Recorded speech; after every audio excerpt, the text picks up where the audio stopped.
Assalamualaikum warahmatullahi wabarakatuh.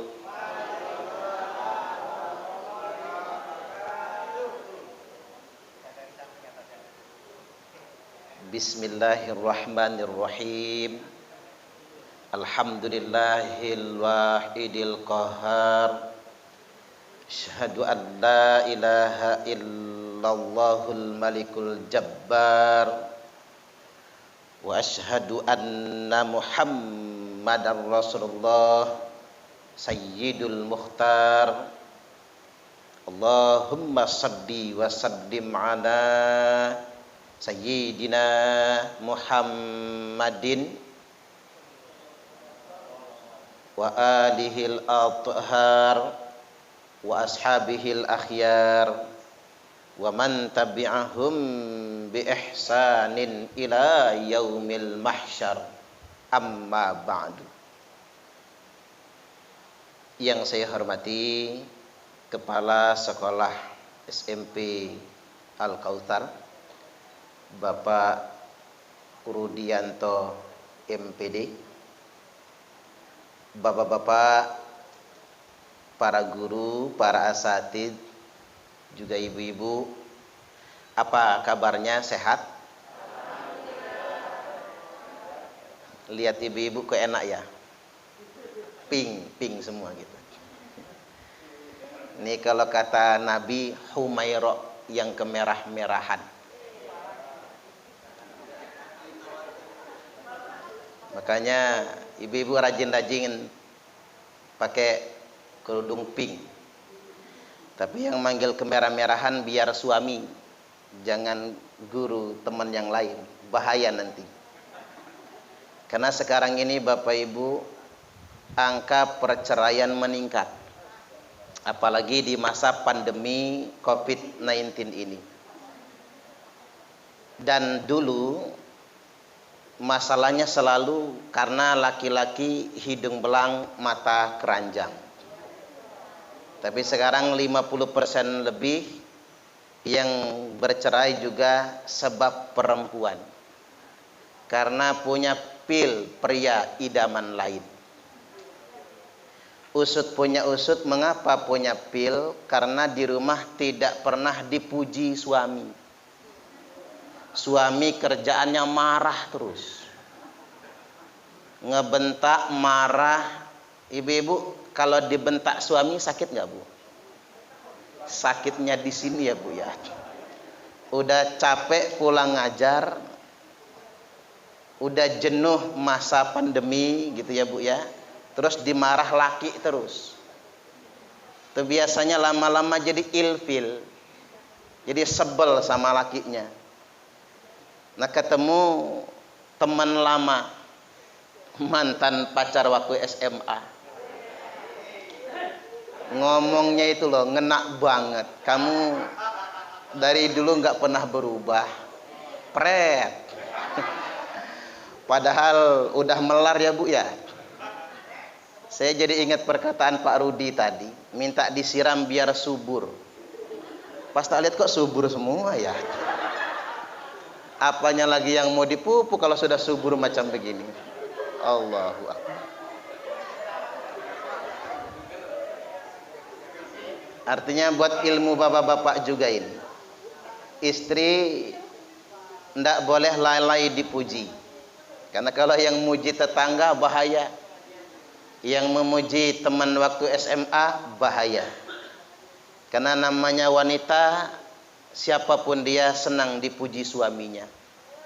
Makanya demi dipanggil ya Humaira, ibu-ibu kadang pakai baju serba pink, kerudung pink, bajunya pink, androknya pink, kaos kaki pink, bedaknya pink, lipstiknya pink, blush onnya pink, sampai alisnya pink.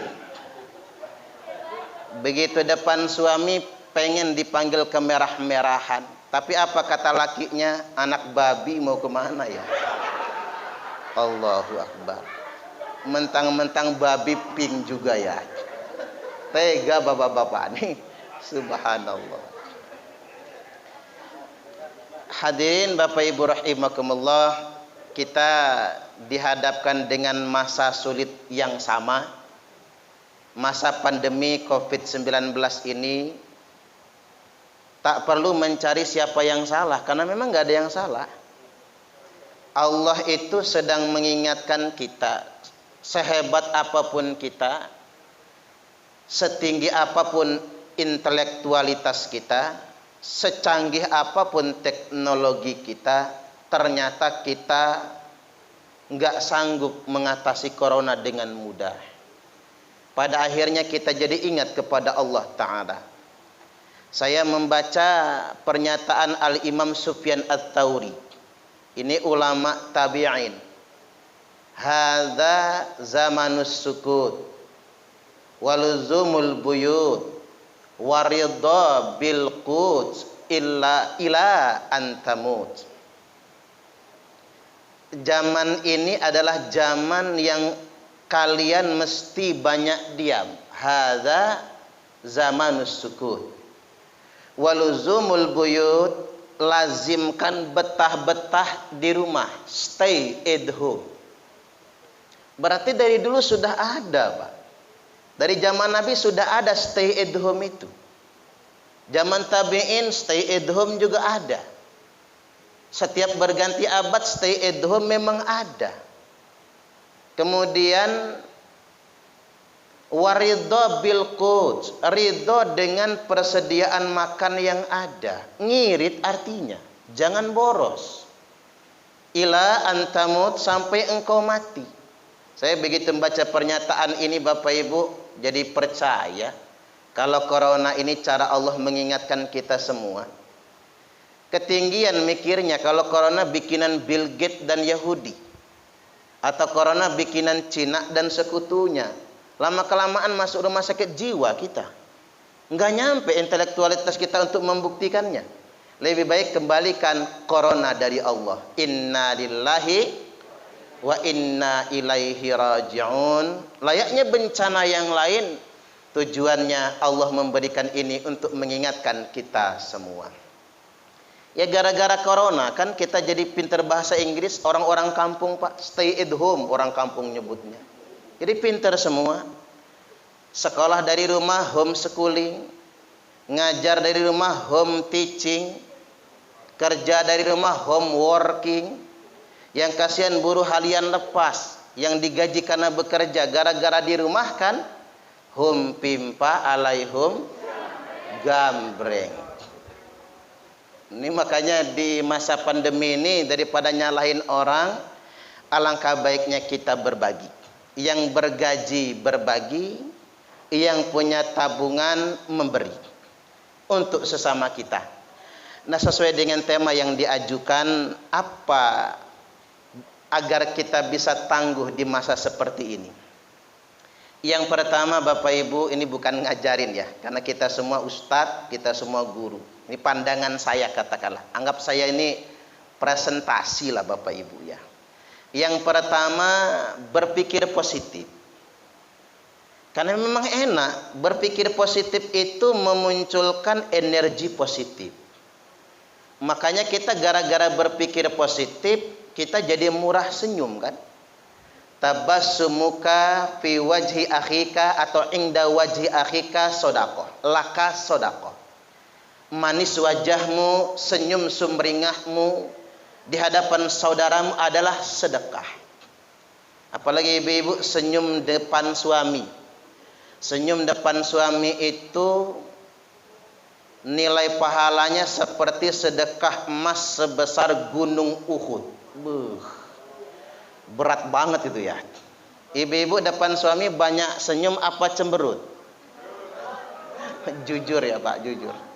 Banyak cemberutnya. Ya nggak apa-apalah. Tapi banyak senyum itu sedekah.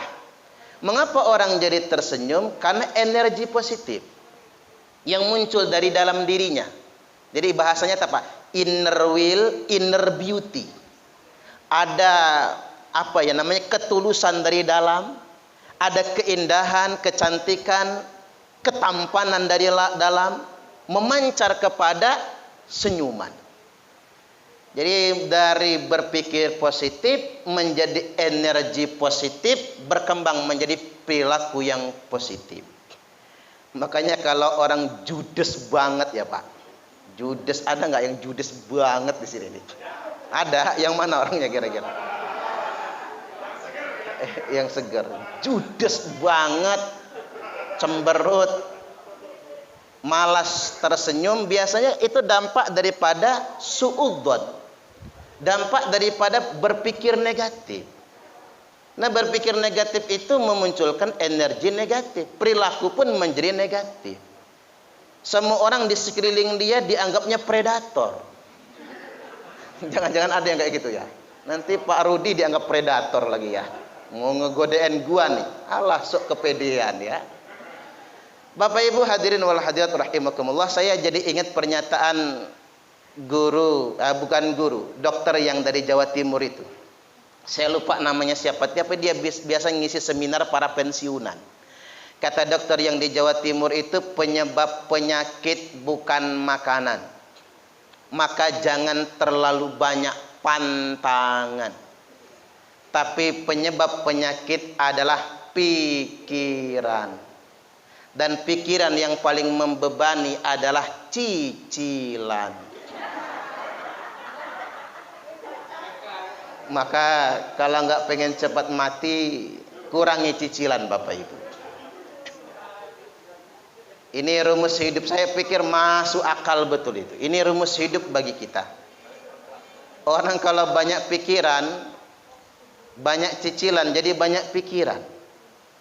Makanya kata Nabi, akan datang suatu zaman di mana para istri membunuh suaminya.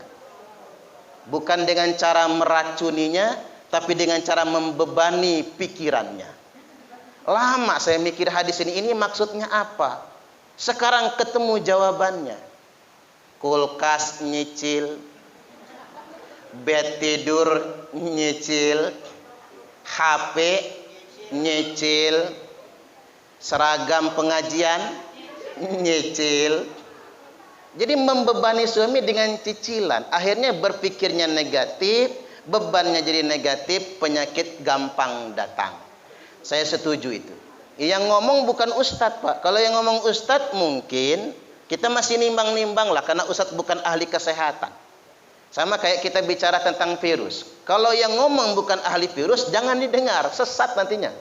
Harus ahli virus itu yang bicara tentang virus. Bahkan dokter pun nggak punya kapasitas kalau dia bukan disiplin virus. Sama kalau ngomong kesehatan, ya rumusnya ya di dokter.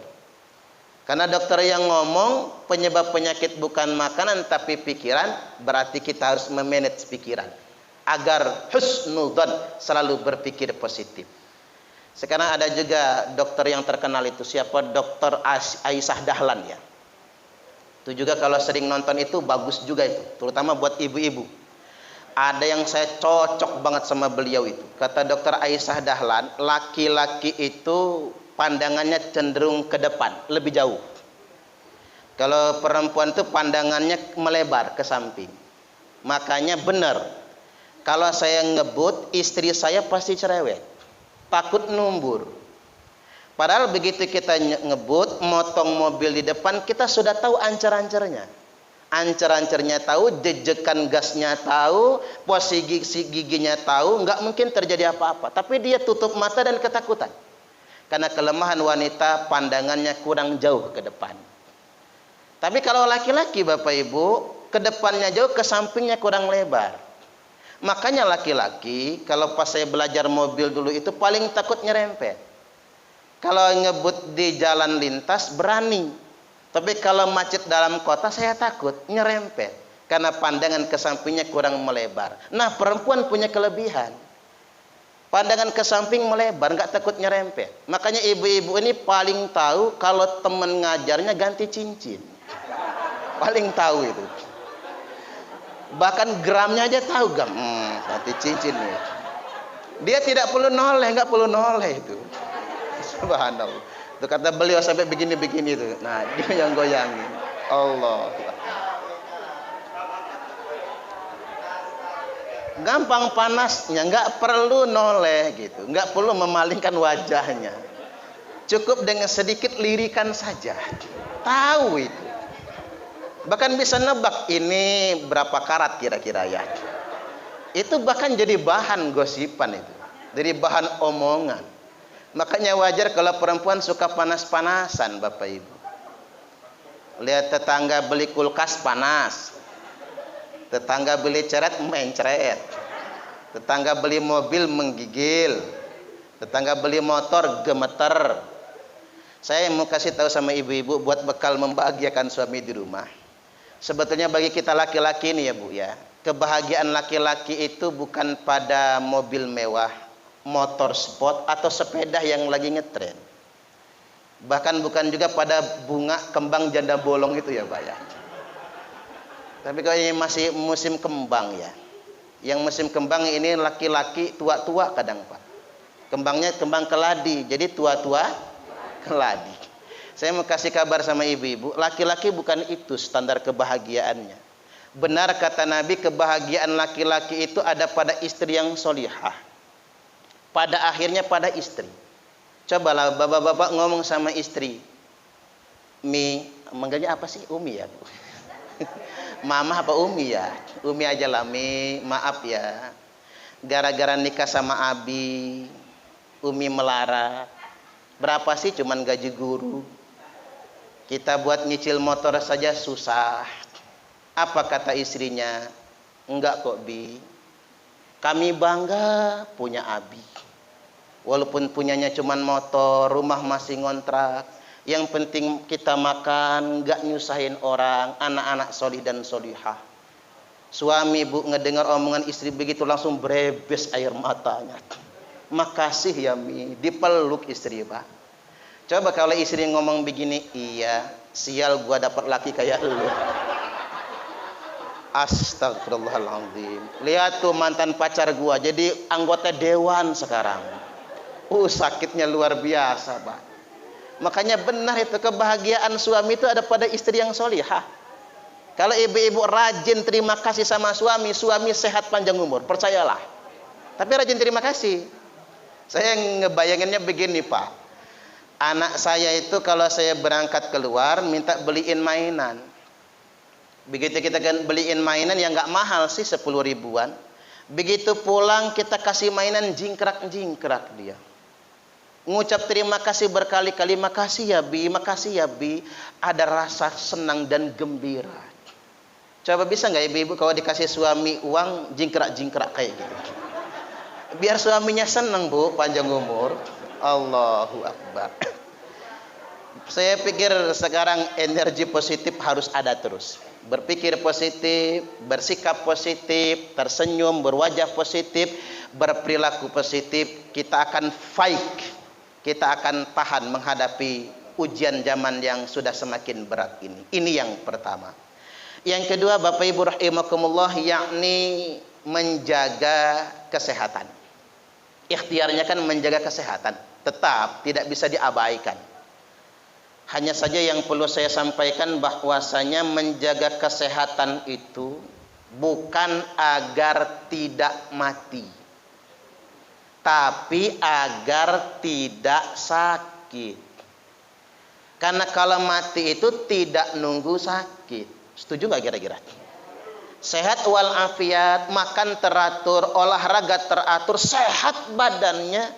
Begitu general check up nggak ada penyakit, gula darah bagus, rematik nggak ada, asam urat nggak ada, kolesterolnya normal. Keserempet sepeda mati. Ada sababnya. Sababiahnya gampang bagi Allah kalau cuman ajal. Jadi saya ingin tegaskan kita menjaga kesehatan ini agar tidak sakit. Mengapa penting menjaga kesehatan? Dikarenakan ada slogan as-sihhatu khairum minal ghina, sehat lebih baik daripada kaya. Saya pikir bagus ini. Sehat lebih baik daripada kaya. Ngukurnya gini kalau saya Pak. Ada orang kaya, rumahnya mewah, gajinya gede, bos, fasilitas di mana-mana cukup. Tapi makan nasi takut, makan sayur nangka santen takut, Makan minum kopi manis takut, minum teh takut. Apalah gunanya hidup? Ketiban makan tiwul. Dulu zaman dahulu orang makan tiwul gara-gara nggak kebeli beras, saking melaratnya. Zaman sekarang yang makan tiwul orang kaya. Carilah rumah makan yang menunya ada tiwul, Pak. Semua yang makan tiwul pasti orang kaya itu. Karena takut makan nasi. Nah, di samping rumah orang kaya ada orang miskin, rumahnya geribik, atapnya asbes, bocor pula lantainya tanah. Tapi sekali makan 3 piring. Sambal terasi, sayur nangka di santan, lauknya ikan asin sepiring, ikan asin pedak lagi ya. Tambah lagi lalapnya triple, pete, jengkol, jaling. Langsung diengap semua, makan semua. Pete muda, jaling tua, jengkol muda, makan lahap 3 piring. Habis makan duduk di teras, buka baju, berkipas sambil ngudut di Samsu. Luar biasa. Coba bandingkan Bapak Ibu sama yang kaya raya tapi banyak pantangan. Mending melarat tapi makan enak. Sekarang orang susah itu malah enak kok. Orang miskin yang makan banyak sekarang. Coba lihat kuli panggul di pelabuhan, makan banyak, nggak jadi diabetes tidak. Subhanallah, betul. As-sihhatu khairum minal ghina. Sehat lebih baik daripada kaya. Makanya ada sabda Nabi, la ba'sa bil ghina liman ittaqah. Enggak mengapa orang bertakwa itu kaya. Kan ada orang nganggap kalau soleh kaya itu aib. Karena pengen warok lah, nggak kelihatan mewah. Nabi klarifikasi, boleh kok. Orang soleh kaya, boleh. Guru Al-Kausar kaya, boleh. Ustadz kaya, boleh. Nggak jadi masalah. Tetapi kata Nabi, as-sihhatu liman ittaqa khairum minal ghina. Sehat bagi orang yang bertakwa itu lebih baik daripada kaya. Karena sehat, dengan sehat kita bisa sholat berjamaah. Dengan sehat kita bisa ngajar, dengan sehat kita bisa tahajud, dengan sehat kita bisa menghatamkan Al-Quran. Maka wajib menjaga kesehatan, tujuannya agar tidak sakit, bukan agar tidak mati. Karena mati merupakan ajal, ketetapan dari Allah Subhanahu wa Ta'ala. Bukan karena sakit, tapi karena ajal. Walikulli ummatin ajal, tiap-tiap umat itu sudah ada ajalnya. 2. Yang ketiga, agar kita bisa tangguh menghadapi segala macam ujian, yakni mantapkan tawakal, berserah diri kepada Allah. Karena sebetulnya Bapak Ibu, kekuatan paling tinggi dalam hidup manusia itu bukan ikhtiar. Kekuatan paling tinggi dalam hidup manusia itu adalah tawakal. Semakin pasrah dia, semakin hebat dia. Allah Subhanahu wa Ta'ala atau Rasulullah sallallahu alaihi wasallam telah bersabda, "Lau annakum tawakkaltum 'alallahi haqqa tawakkuli la razaqakum kama yarzuqut thair." Seandainya kalian semua tawakkaltum, tawakal kalian 'alallah, kepada Allah, haqqa tawakkuli, dengan sebenar-benarnya tawakal, la razaqakum kama yarzuqut thair, niscaya pasti Allah akan memberi kalian rezeki seperti Allah memberi rezeki kepada burung. Makanya burung tidak pernah cemas besok makan apa, enggak pernah. Burung tidak pernah cemas nanti kalau pensiun bagaimana. Coba kita jangan kalah sama burung lah Pak ya. Tidak pernah cemas nanti kalau pensiun bagaimana. Tidak pernah takut masa depan bagaimana. Itu tawakalnya burung. Nah, Nabi ingin kita tawakal kayak burung. Seandainya kalian tawakal kepada Allah dengan sebenar-benarnya tawakal, la razaqakum kama yarzuqut thair, niscaya pasti Allah memberi rezeki kepada kalian seperti Allah memberi rezeki kepada burung. Ini ceramah saya ini sebetulnya nusuk ke dalam Bapak Ibu, ke dalam diri saya, agar saya ini tawakal, nggak mikirin isi amplop nanti berapa gitu. Karena Pak Rudi tadi sudah ngode, lagi susah sekarang Ustadz katanya. Pak Rudi kok pinter ngode-ngode saya ini ya. Maksudnya biar saya tawakal gitu loh Pak. Subhanallah. Guyon Bu, biar nggak serius pengajiannya itu. Kok guru diseriusin ya. Tapi iya juga Pak. Beban berat jadi Ustadz zaman sekarang ini hilang tawakal dan keikhlasan. Karena hampir tiap kali ceramah pasti diongkosin. Saya cemas betul kalau niat saya sudah berhenti sampai di situ. Seandainya panitia lupa ngamplopin, hilang ikhlasnya kan. Payah panitia mah. Subhanallah.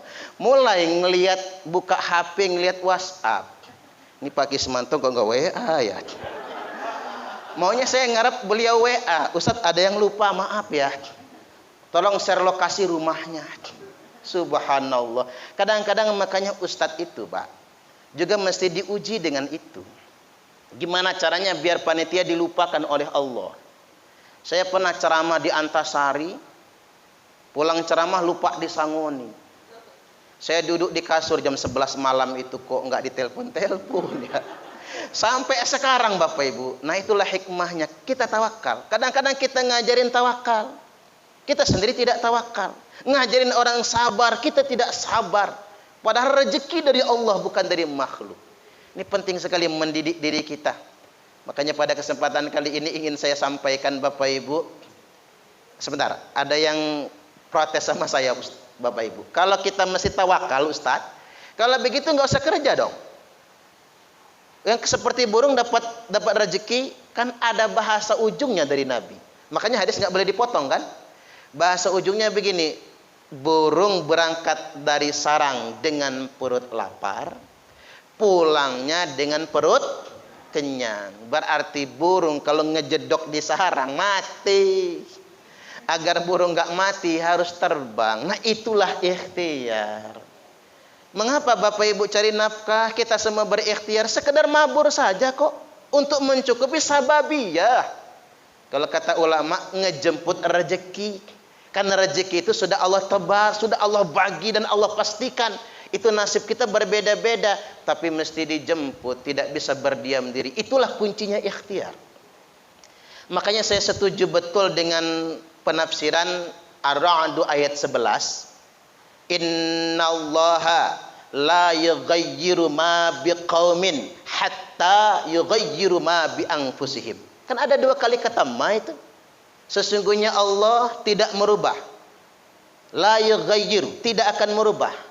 Ma biqaumin, apa-apa pada suatu kaum, hatta yughayyiru ma, ada ma lagi yang kedua.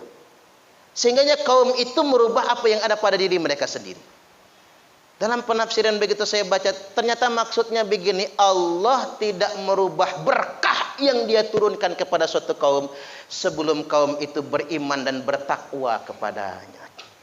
Jadi ayat itu kalau kita tafsirkan seperti selama ini Pak, itu ayat paling matre Bu, sedunia internasional ini. Orang mengamalkan ayat itu jadi matre semua Pak. Ternyata ayat itu bukan bicara tentang materi. Ayat itu bicara tentang ketika kita beriman dan bertakwa kepada Allah, maka Allah akan merubah berkahnya untuk kita semua. Klop dia dengan firman Allah Ta'ala, walau anna ahlal qura amanu wattaqau lafatahna alaihim barakatim minas sama'i wal ard. Seandainya penduduk negeri itu, suatu kaum itu beriman dan bertakwa kepada Allah, niscaya pasti akan dicurahkan kepada mereka berkah dari langit dan bumi. Saya kembali kepada konsep ikhtiar dan rezeki. Saya diwasiati guru saya. Kata guru saya, Man, kalau kamu ingin bahagia, samakan rezeki dengan mati. Maksudnya apa Bah? Abah saya manggilnya, Abah Romdon. Dia kiai Pak, ahli kitab kuning, ahli ilmu alat, tapi jualan somai. Makanya kalau dia ngomong saya percaya banget itu. Nggak malu jualan somai, padahal di kiai besar. Dia cuma sababiah saja itu. Kata dia, Man, samakan rezeki sama mati. Apa maksudnya Bah? Ada orang yang nggak pengen mati, tapi mati karena sudah ajal. Ada yang pengen betul mati tapi nggak mati-mati. Karena memang belum ajalnya.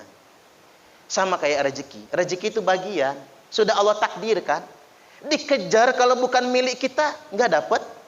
Dapat juga hilang begitu saja. Tapi kalau sudah milik kita, Allah kasih. Nah, saya dagang somai, kata dia. Sekedar nyukupi sababiyah. Rumah saya gerebe, kata dia. Yang penting berkah. Inilah bagian untuk saya. Nggak iri dengan punya orang yang lebih. Dan saat saya sedang lebih juga nggak takabur, kata beliau. Saya terharu betul itu, Pak. Karena kata beliau, kaya yang sebenarnya soal rasa. Laisal ghina an kathratil arad. Bukanlah kaya raya itu karena kalian banyak perhiasan. Setuju nggak, Bu, kira-kira? Ya kayak tadi itu, Pak. Orang kaya itu bukan karena emasnya banyak. Begitu kondangan di Majari dipasangin cincin itu. Masuk tarup sambil digoyang-goyang, tuing, tuing, tuing. Apa orang kaya itu gelangnya sampai di siku. Sambil pengajian pura-pura berkipas, kuncrang kuncring kayak ketimpringan. Apa orang kaya itu yang kalungnya gede banget? Bukan juga. Orang kaya itu walakinil ghina ghina nafsi, tapi kaya yang sebenarnya kaya jiwa kalian semua. Kaya itu nasib. Saya ambil contoh begini saja, Pak. Kalau kaya ukurannya ikhtiar, nggak masuk akal. Ada yang kerja banting tulang, kepala jadi kaki, kaki jadi kepala, segitu aja rezekinya. Coba Bapak Ibu kita perhatikan Pak Ogah itu, Pak. Yang sering di jalan bypass itu. 1 mobil putar arah nggak dapat, 2 nggak dapat, 3 nggak dapat, sampai 10 nggak dapat. Mobil ke-11 baru dapat. Itu pun 1000 yang kerincingan itu. Cuman segitu rezekinya. Kehujanan, kepanasan, debuan. Dan resikonya nyawa, keserempet mobil. Ya agak naik kelas dikit, rezekinya tukang parkir. Begitu kita parkir di Indomaret, nggak ada tukang parkir. Begitu kita keluar, prit, nyemprit dia, Pak. Terpaksa 2000 rezeki tukang parkir. Saya pikir begitu, ada orang yang cuma duduk di belakang meja, Pak, cuma modal pena 1000-an, urek. Tapi rezekinya banyak. Karena itu bagian, kita tidak bisa iri. Dan tidak ada satupun makhluk di muka bumi ini yang rezekinya sama, pasti beda. Setuju nggak kira-kira? Ini ketentuannya. Makanya dalam surah An-Najm 43, 44, 45 loncat ke 48 disebutkan begini. Wa annahu huwa adhaka wa abka, wa annahu huwa amata wa ahya, wa annahu khalaqa zawjaini dzakara wal untha. Sesungguhnya Allah menciptakan tawa dan tangis. Tawa itu temannya tangis. Makanya jangan terlalu banyak tertawa. Ujungnya pasti nangis. Nanti kalau anak-anak kita lagi study tour ya Bapak Ibu, pesannya itu aja. Nah, jangan terlalu senang ya kita study tour. Karena terlalu senang ujungnya pasti kesedihan. Terlalu banyak tertawa, ujungnya pasti tangisan. Itu pasangan.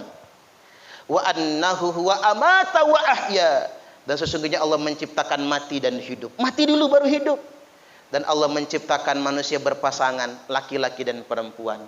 Tapi di ayat 48, loncat beberapa ayat, Allah berfirman dengan bahasa yang berbeda. Wa annahu huwa aghna wa aqna. Coba tak ulang. Allah menciptakan tawa dan tangis. Allah menciptakan hidup, mati dan hidup. Allah menciptakan laki-laki dan perempuan. Allah menciptakan kaya dan cukup. Udah. Artinya Bapak Ibu, ini masalah hidup manusia. Mengapa Allah enggak mengatakan sesungguhnya aku menciptakan kaya dan miskin? Allah tidak katakan aku ciptakan kaya dan fakir, tapi Allah katakan wa annahu huwa aghna wa aqna. Sesungguhnya Allah menciptakan kaya dan cukup. Karena masalah hidup manusia bukan tidak kaya, tapi masalah hidup manusia tidak cukup. Mudah-mudahan kita sebagai guru ini dicukupkan selalu. Allahumma amin. Enggak usah ngayal Pak ya. Jadi kaya kayak Khairul Tanjung, enggak keembat sama kita. Kecuali bapak-bapak jadi mantunya Khairul Tanjung. Saya juga ngayal lah Bu. Coba saya jadi mantunya ya. Kan anaknya cewek 2, perempuan semua ya Bu. Alangkah enak jadi mantunya itu ya Pak ya. Allahu Akbar. Karena mengapa sudah bagian itu. Tapi kalau soal cukup itu pilihan. Makanya bukan kaya yang membuat engkau bahagia, tapi bahagia yang membuat engkau kaya. Bukan kaya yang membuat engkau bersyukur, tapi bersyukurlah yang menjadikan engkau kaya. Saya kalau ngaji begini Pak, benar-benar buat diri saya ini, agar tidak iri dengan orang yang punya lebih, dan tak takabur ketika kita sedang lebih. Baik, yang keempat sekarang, di 5 saja ini. Yang keempat sekarang, selalu menyebar manfaat. Agar kita kuat, selalu menyebar manfaat. Karena begini Bapak Ibu, kita sering membacanya, khairun nas anfa'uhum linnas. Sebaik-baik manusia adalah yang bermanfaat bagi manusia yang lainnya. Wallahu fi aunil abdi maka al abdu fi auni akhihi. Dan Allah akan menolong hambanya selama hambanya mau menolong saudaranya sendiri. Man kana fi hajati akhihi kana Allahu fi hajatihi. Barang siapa yang selalu menolong hajat saudaranya, maka Allah akan selalu ada untuk hajatnya. Makanya di masa pandemi ini Pak, saya galakkan yang gerakan 1000 itu, nah, sedekah 1000 sehari. Kalau di Facebook Bapak Ibu bisa lihat yang di Suparman AK 1000-nya ya. Atau sering saya share misalnya Bapak Ibu, luar biasa. Di masa pandemi kita membedah rumah sampai 17 rumah, subhanallah. Di masa pandemi Pak. Bantuan anak sekolah Pak. Kayak ini bayar UKT kuliah Januari Februari. Anak-anak yatim, anak-anak tunanetra Bapak Ibu, anak-anak fakir. Belum lagi bedah pondok pesantren kita Pak, bantuan makan minum, subhanallah. Kayak yang di Natar itu ya, umur 98 tahun nggak diurus anaknya, kena penyakit liver, tergeletak di tempat tidur. Subhanallah. Saya jadi ingat perkataan Syekh Abdul Qadir Al-Jailani. Sesuap nasi yang engkau masukkan ke dalam perut orang yang lapar, itu lebih baik daripada membangun 1000 masjid jamiah. Saya membaca ini Pak, nangis saya. Baca di Facebook saya itu. Iya juga ya. Umat Islam ini ya tabahana sufil masajid. Berlomba-lomba mempermegah masjid. Dengan nilai miliaran Pak. Bangga dengan masjid yang mewah. Bangga dengan masjid yang megah. Tapi tak peduli dengan tetangganya yang lapar, yang putus sekolah, sekolah nggak kebayar Pak. Subhanallah, saya ya juga ini tamparan ini. Karena agama Islam itu bukan di mimbar. Saya dapat cemesan begini Pak Ustadz, agama bukan di mimbar, tapi agama ada pada masyarakat yang lemah. Iya juga ya. Agama kalau di mimbar, di panggung-panggung ceramah ya kayak tadi itu, pulang ceramah ya disangoni.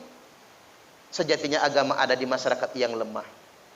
Kena lagi kita di masa pandemi ini kan nggak bisa umrah, nggak bisa haji. Ada yang bikin tulisan lagi, saya baca, nyentuh lagi. Orang kaya bolak-balik umroh dengan alasan rindu rumah Allah.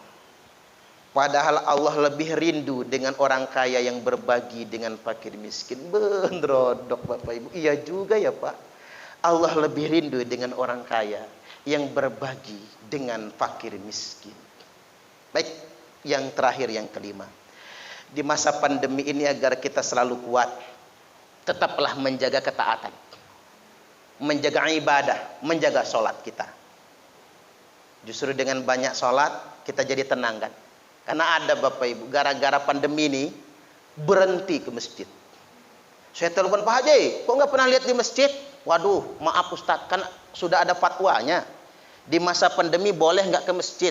Jadi saya libur dululah ke masjid kata dia. Takut tertular COVID. Seminggu kemudian istrinya telepon saya. Suaminya meninggal dunia. Bukan kena COVID, karena serangan jantung akibat kegemukan. Gara-gara nggak pernah keluar ya Bu, Bapak Ibu, ngemil makan terus gemuk, mati akhirnya. Mohon maaf yang gemuk-gemuk ya Pak ya. Subhanallah. Mohon maaf yang gemuk-gemuk. Artinya Bapak Ibu ngebet banget nggak mau ke masjid gara-gara takut kena COVID, berarti kan takut mati kan? Ujung-ujungnya mati bukan karena COVID, mati gara-gara serangan jantung. Artinya Bapak Ibu jangan sampai alasan masa seperti ini membuat kita mengurangi intensitas ibadah kita, mengurangi ketaatan kita. Allah berfirman tercantum dalam hadis qudsi, tafarragh li ibadati amla'u sadraka ghinan wa asudda faqraka lapangkanlah waktumu untuk menyembahku, kata Allah. Jaga salatmu, niscaya akan aku penuhi dadamu dengan kekayaan. Wa asudda faqraka, dan akan aku cukupkan saat engkau dalam keadaan kekurangan. Baik, inilah 5 perkara yang saya presentasikan pada kesempatan kali ini, agar kita selalu positif, semangat dan gembira di masa pandemi ini. Jangan pernah takut kepada apapun. Kalau kita takut besok makan apa, sama saja kita sedang berburuk sangka dengan Allah Subhanahu wa taala. Jadi demikian. Mana? Silakan Pak.